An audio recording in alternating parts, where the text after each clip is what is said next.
Berry Coal Company in 1924, started by my grandfather, W.N. Berry, and Elizabeth Vise Berry, and they moved here from Kentucky, and he moved in here with the Southern Railway, and he had a job, and I'm sure exactly what, a clerk of some sort, but he started picking up coal on the side of the track and selling it, wheelbarrows full, selling firewood, horse-drawn carriage. And it just continued to grow, and he started having kids. And as the story goes, every time that he had a kid, and he had 13 of them, he put on a new coal truck.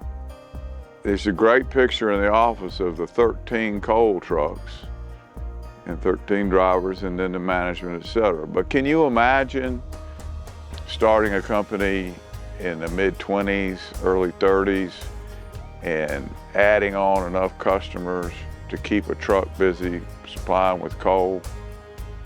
It's pretty amazing if you think about it. Of course, when I went there, I worked on the coal pile.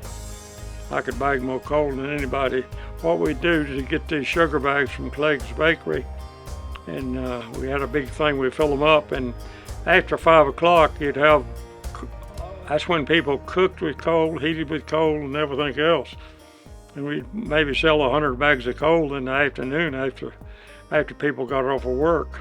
The things that come to mind about WN as far as family, I guess that's it. But professionally, you know, the stories and the integrity that he tried to instill in all his kids, and there's a great story about in the Great Depression, he owed the bank whatever amount of money he owed them, and then the bank went under, and then when they reorganized and things started straightening out, he had that debt, and the bank went back in business, and there was no obligation for him to pay that old debt.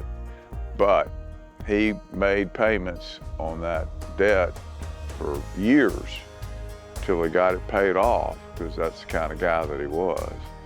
And that's a very meaningful story to a grandkid when you're trying to make your way in the world where there's just all these great stories about W.N. Berry and his motto, always be dependable. It went on to the next generation of Jack and Joe Berry, which Joe eventually took the majority of that leadership.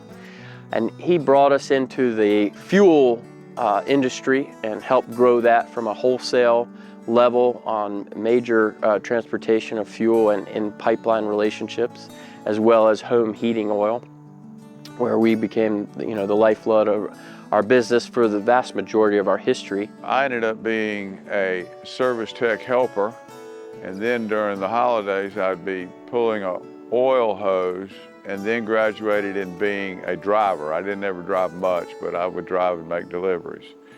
So I got a firsthand knowledge, and I did that 2 or 3 summers. Then I went to college, and then came back, and then actually got in the insulation business, which was just an interesting part of my life that we still have great friends from being in that business. And then Joe came along and said, you know, I need some help, and I'm gonna have to hire somebody else to help run this oil business, or, you know, would you help me? From coal, for homes that heated their home with coal, then evolved into heating oil, and then there's now propane to heat the homes. And additionally, we've always had a service department to service, you know, coal furnaces and heating oil furnaces, to now full-fledged all types of heating sources. We'll service, repair, install from an HVAC standpoint. And then we've diversified with our lubricants division. So we have a motor oil and lubricant division with greases and you know, all types of lubrication for industrial plants, cars, agricultural industry. And so that's where we are today. Furthermore, out of the fuel, my grandfather helped us get a part of the pipeline, where we evolved Gateco, which is our wholesale fuel company, and we maintain that today. And it's a leader with a strong reputation, a tribute to my father and then John Fuquay, who helped keep that reputation of always having product for our customers, consistent and friendly drivers that our customers can rely on. Is once in a while our leg would freeze and we would be able to go out, and we didn't have ice skates, but we'd go out and slide around on our shoes. But you never were sure if the ice was thick enough for everybody to get out there that would hold the weight. So you take the youngest child that could follow instructions. And the lightest child. The lightest one that could follow instructions, because you needed to give them direction, and tie a rope around them and send them out to see if the ice broke or not. Yeah. And if it broke, you could pull them back in Yeah. and send them up to the house for a hot shower, which did happen. But that's how we tested the ice at Four Farms Road. My dad worked at Berico, drove the oil truck for Mr. Joe Berry.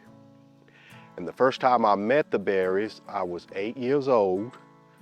Mr. Berry had a company picnic down at his house on Four Farms Road. And we've got a picture in our family photo of me and my sister. I was 8 and she was 7, where we're standing in front of Mr. Joe Berry's pond at his house. Took that photo, and we've still got that photo in our photo album now. I met Mr. Joe Berry at that time, thought he was Santa Claus. He was a big, tall guy, white beard, white hair. I just knew he was Santa. Then after that, as far as when I started working at Berico, I was 17 years old, part-time. John Fuquay hired me. John, I didn't even have an interview. I didn't even fill out an application. Still hadn't filled out an application. When I was hired in 1982, I found the application back then in the newspaper. They were looking for a file clerk. And when I had applied, I applied with Joe Berry. I had a phone call from Mrs. Jean Berry at the time, and she scheduled the interview. And when I came, I was asked for Joe. Penmanship was extremely important to Joe Berry at that time. He gives me something to write. Now is the time for all good men to come and serve their country. And he just looked and viewed it.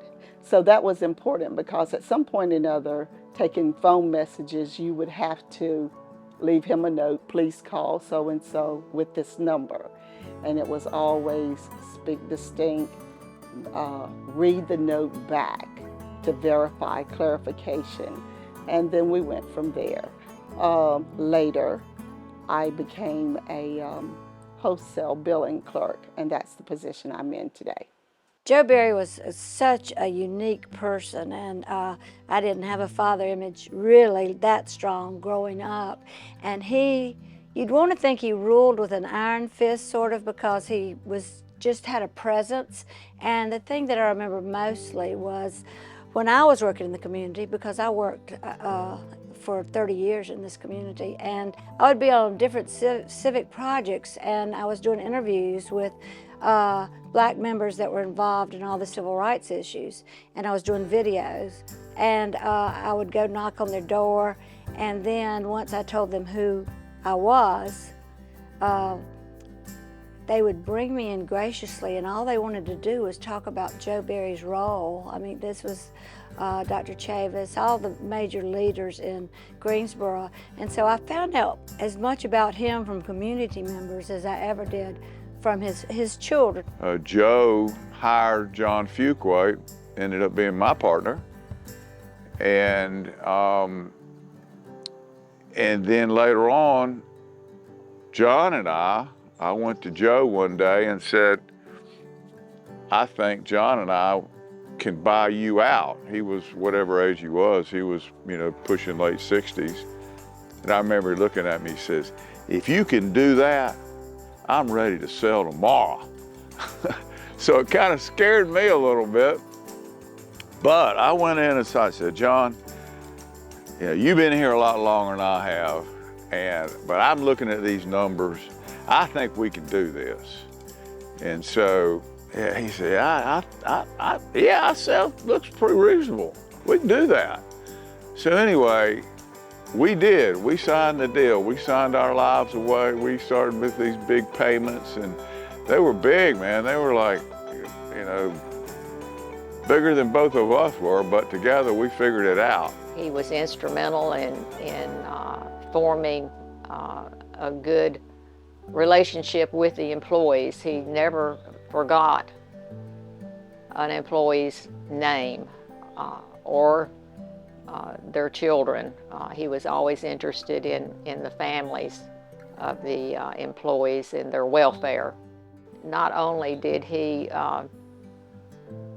have interest in the employees, but he was very interested in making sure that the customer at Berico was served. We've been very blessed over the years that we've had some excellent employees.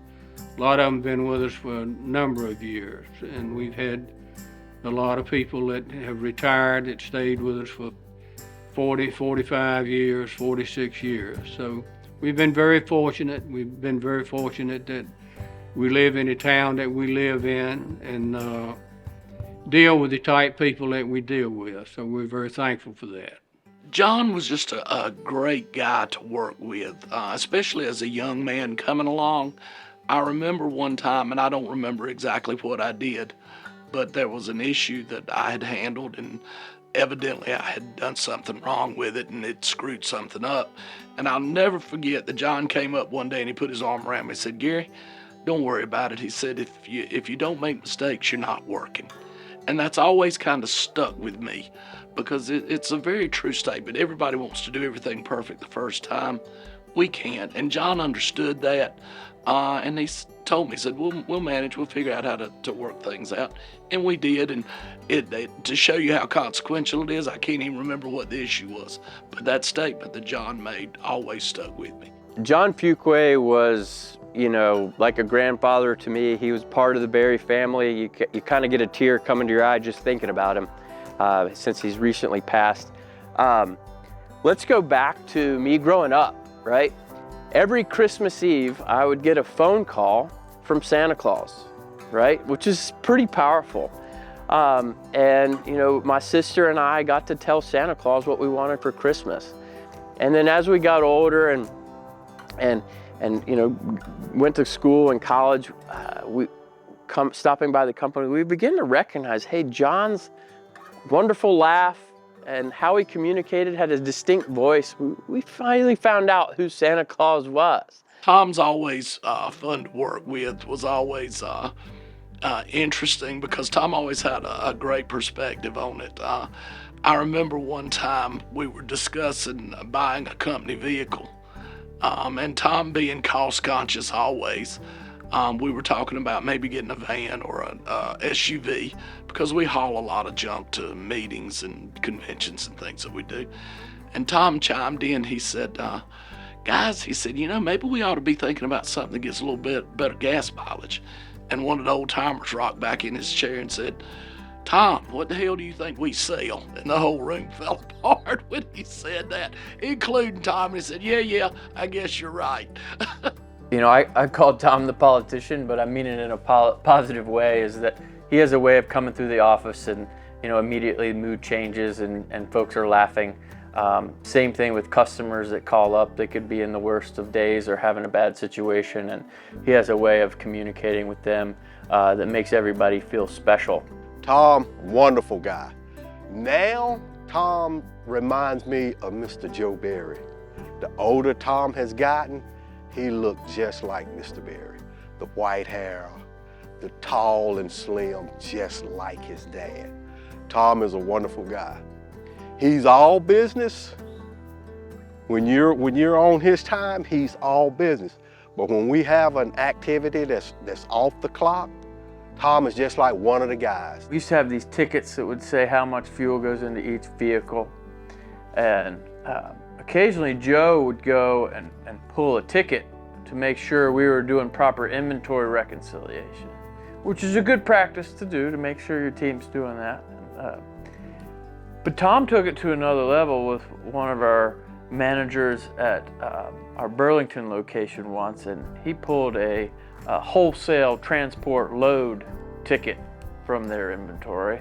And that manager about had a heart attack, spent 12 hours trying to reconcile their inventory, and you got 7,500 gallons of fuel missing. That's a rough day. And so we try to keep that from happening anymore. But they found it. They found it. It's in my back pocket. In Tom's desk. The thing I admire about Will is when he came aboard, he sat with me one day to see what it is that I do at work in the wholesale field. He rode with the drivers. He rode with the service techs. He performed some of the tasks to be involved, to know all the aspects. Even sat with one of the billing clerks in the service department to see all the aspects of what makes the business run, to better learn the business. That meant a lot. If I'm working for Berico, I'm really glad Will Berry is the president of the company, because he is focused, he's got great vision, he knows how to get things done. He's got an easy way about himself when he's dealing with people outside the company. I was privileged enough to join the organization in 2011, and ultimately became a partner in 2017 with John and Tom. And I give credit to our team and our great leadership that we have, and the forefathers of the company, to allowing us the opportunity to build a strong reputation in our community and live by our always dependable motto, with a great platform for success. Working for Tom and Will is very interesting. Some days it's really great. I would say most days is really great. They get along great. I think they're great business partners. But there is those times where one schedule conflicts with another schedule, and then it's kind of back and forth on arguing and stuff like that. But for the majority of the part, it's been really great. There's decisions we make that we don't always agree on. But in my time, you learn to step aside when it's not your silo, and respect the others and support it. And then, outside of a meeting, as a company, we make a whole decision.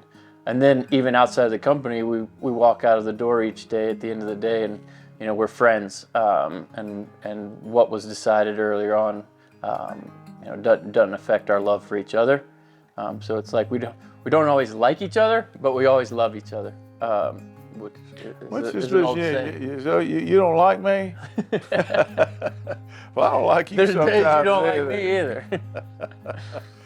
Well, that's all good, and that's true.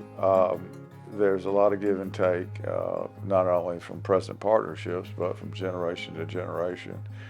And again, I go back to that responsibility that we have to be sure that the business survives and the business perpetuates itself, and is always looking forward to the next challenge.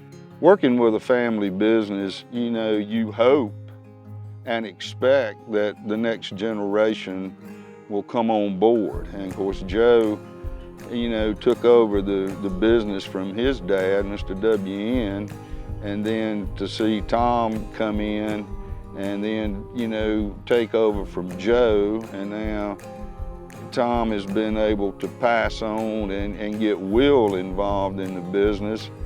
It's neat to see the progression that's taken place. What makes a successful business are happy employees and happy customers. And I always say in that order. If you do not have happy employees, you will not have happy customers. I started in 1987, 36 years ago. And I walked in, and Joe Berry, I talked to him for a while. Super nice man, nice. And Tom Berry, John Fuquay.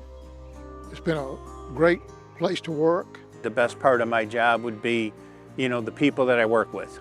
The little celebrations that we'll have for each individual's birthday, anniversary every month, you know, whoever's been there, that we promote it, you know, and I think it's important. I think even though people will say, oh, I don't want that recognition, that's not, deep down, it's meaningful. With my time here now, I'm at 37 years, and the 20 years that my dad worked at Berico, together, myself and my dad has 57 years of service of the Jones clan, working for the Berry clan, or Berico, for 57 years.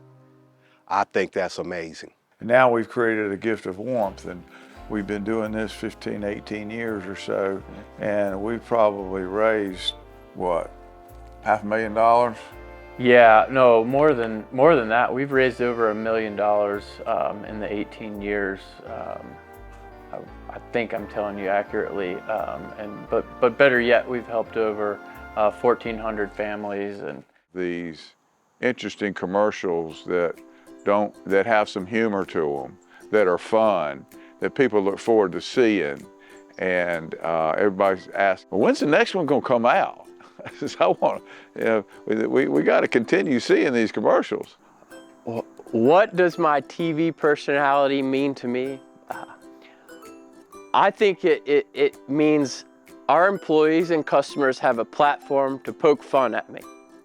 From wearing a dress, to rolling in a pigsty, to pretending to train hermit crabs and fish, to planting Fruit Loops and canned vegetables. Our marketing platform has really put me as a pretty embarrassing actor.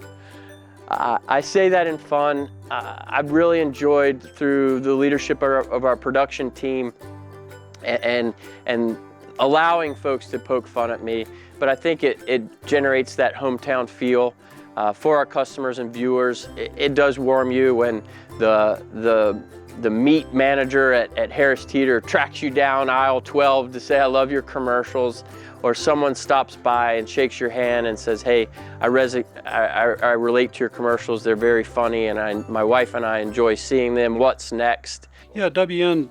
Berry was chairman of our organization, GMA First Point, back in 1936. And actually in our boardroom we have pictures of our past chair and chairman, and it's pretty cool to see, you know, W.N. Berry in 1936, and then you have Tom Berry in 2015. And as I shared with Tom, hopefully one day we'll see Will's picture up there as well. I guess you'd say that the legacy is one of community involvement and support. And we just want to be recognized as somebody that cares about their employees, cares about their community, and wants to give back and try to make as good a living as possible while we're doing that. When you think about the legacy of what those before me have created, the stories you hear of my great-grandfather having 13 children, of my grandfather and all the various accolades that he received in our community, leadership, helping prisoners get back on their feet, charitable efforts to the church, my father and John establishing our Gift of Warmth campaign, and all their various leadership positions they've held in our community, from Guilford Merchants Association leadership to a variety of boards. Giving back to our community, it's earned additional business. It has supported those that have supported us for 100 years. And I give full credit to learning from those who came before me on how generous we should be with the benefits that our company has provided for us. Would I be proud to pass this on to the next generation? Absolutely, with my chest, held out, my head held high. I'd love to see that happen. Look at John, he was not a Berry, but we consider him a family member at this point. And so he was a successful, he was a brother. Yeah, he was a successful leader of the company. But we'll run it, as best we can for the next 200 years. You're not going to be around that long. I'm not going to be around that long. Said as best we can. Where did that come from? Well, I don't know. Well, John still provides us occasional blessings, and I truly believe that. And you know, it's an odd coincidence, the 2 years after John has passed, that we've had the most successful years we've had in the company. There's not a coincidence to that. John's watching over us. Yeah, I agree with that.